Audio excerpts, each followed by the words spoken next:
Keesokan harinya seperti biasa Nonim membawakan makan siang dan kopi untuk Koji ke ruangannya.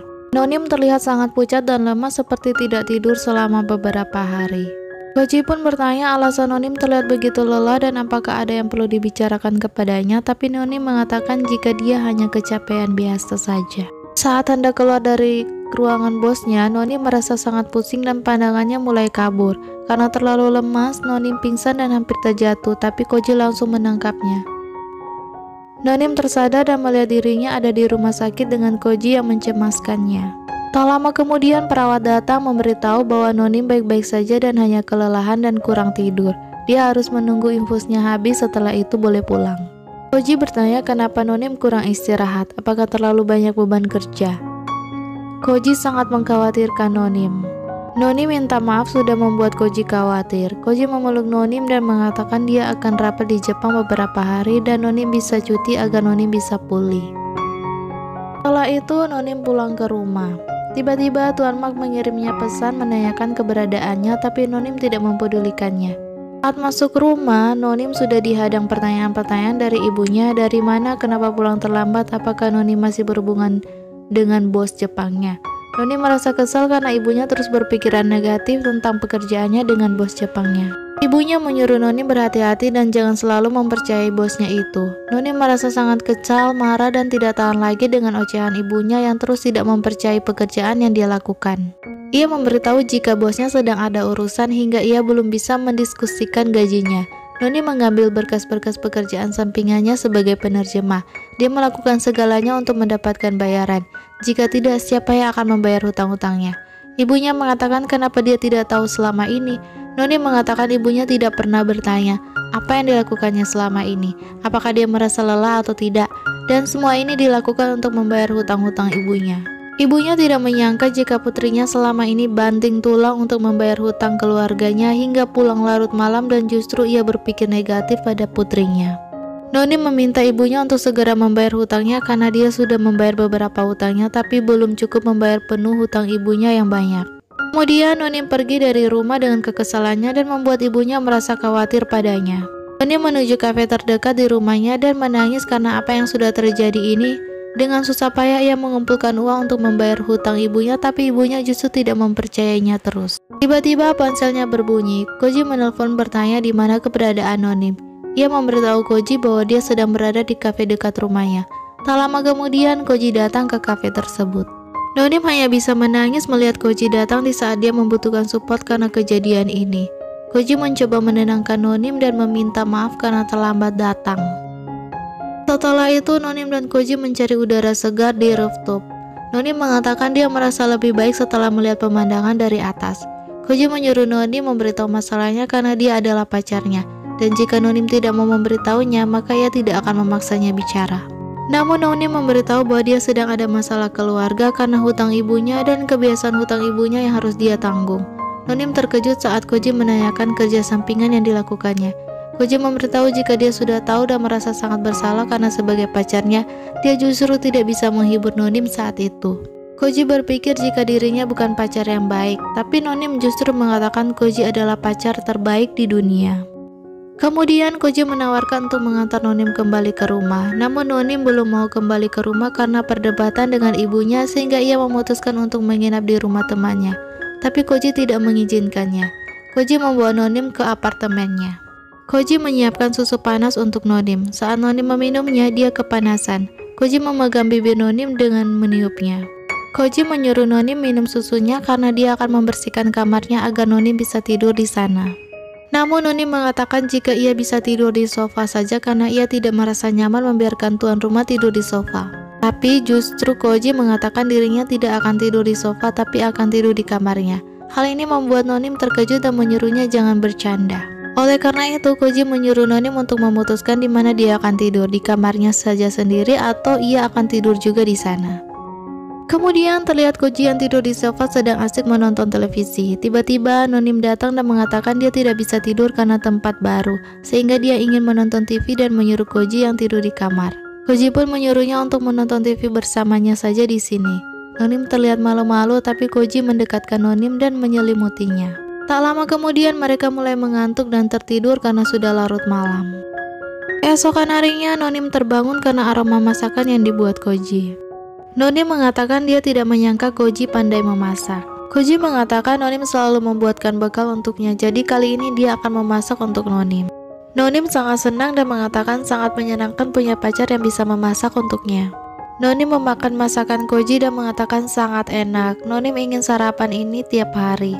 Koji menjawab kalau begitu tinggal saja dengan dia selamanya. Nonim menjawab bagaimana bisa, dia punya rumah dan harus kembali. Koji menanyakan tentang keputusan Nonim tentang masalahnya dengan ibunya. Nonim mengatakan dia belum bisa memikirkan hal itu, dia masih merasa canggung karena pertengkaran dia dan ibunya. Koji mengatakan memiliki rumah dan keluarga untuk kembali itu sangat hebat. Nonim berkata jika Koji ada di posisi Nonim apakah dia akan kembali. Koji menjawab dia juga tidak tahu. Kemudian Koji menyuruh Nonim menghabiskan makanannya agar tidak terlambat ke kantor. Kemudian mereka pun berangkat kerja bersama. Nonim merasa gelisah. Koji bertanya kenapa Nonim bertingkah aneh. Nonim mengatakan jika ia merasa sangat aneh karena berangkat dengan Koji ke kantor dan dia tidak mau orang kantor mengetahui hubungan mereka karena nanti Nonim akan digosipkan lagi. Koji bertanya jadi apa yang harus dia lakukan. Nonim meminta Koji untuk menurunkannya di jalan dekat kantor karena dia bisa menuju kantor sendiri. Sesampainya di kantor, Nonim terkejut melihat Koji yang belum naik ke ruangannya padahal dia sudah berniat untuk menghindari berangkat bersama. Koji justru menggandeng tangannya dan membuat Nonim terkejut. Tiba-tiba ada pegawai yang hendak naik sehingga Nonim langsung memutuskan lari meninggalkan Koji. Kemudian beberapa rekan kerjanya menatap Nonim saat ia hendak membawakan kopi ke ruangan bosnya. Nonim merasa bingung dan menoleh ke arah mereka tapi mereka justru langsung bersikap seolah-olah tidak ada apa-apa.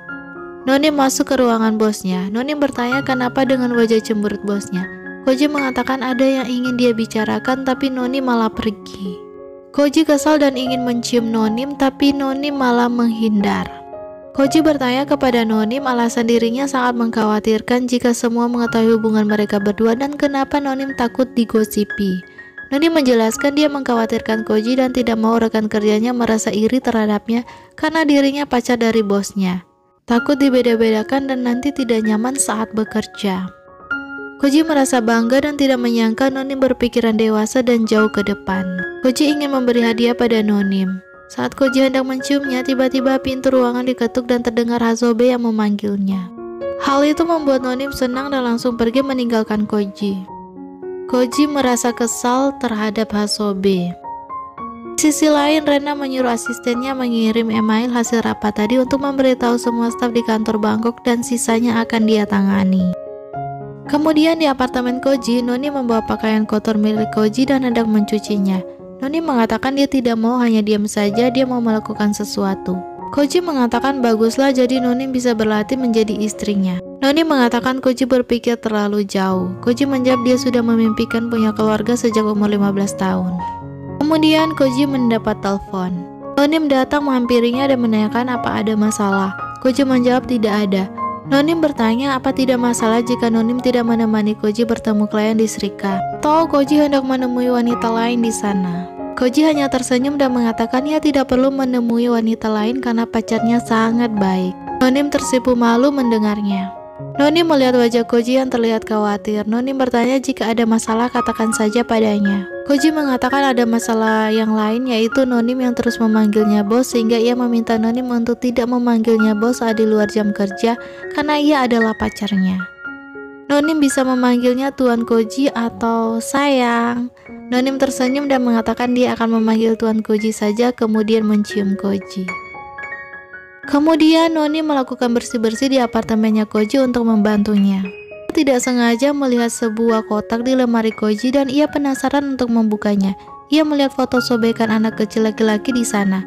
Tak lama kemudian Koji datang dan melihatnya lalu menanyakan apa yang dilakukan Nonim sehingga Nonim terkejut dan merasa bersalah.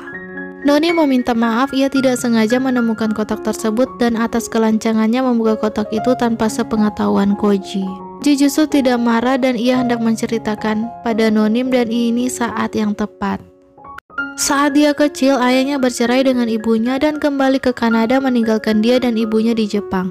Koji menyobek foto bagian ayahnya karena dia marah saat itu, tapi itu tidak mempengaruhi apapun. Tak lama kemudian ia dibawa ke Thailand dan tinggal di sana, tapi ibunya memutuskan untuk kembali ke Jepang dan meninggalkannya. Koji terus bekerja keras dengan pekerjaan apapun untuk menghasilkan uang agar bisa sekolah tanpa mendapat kabar dari ibunya.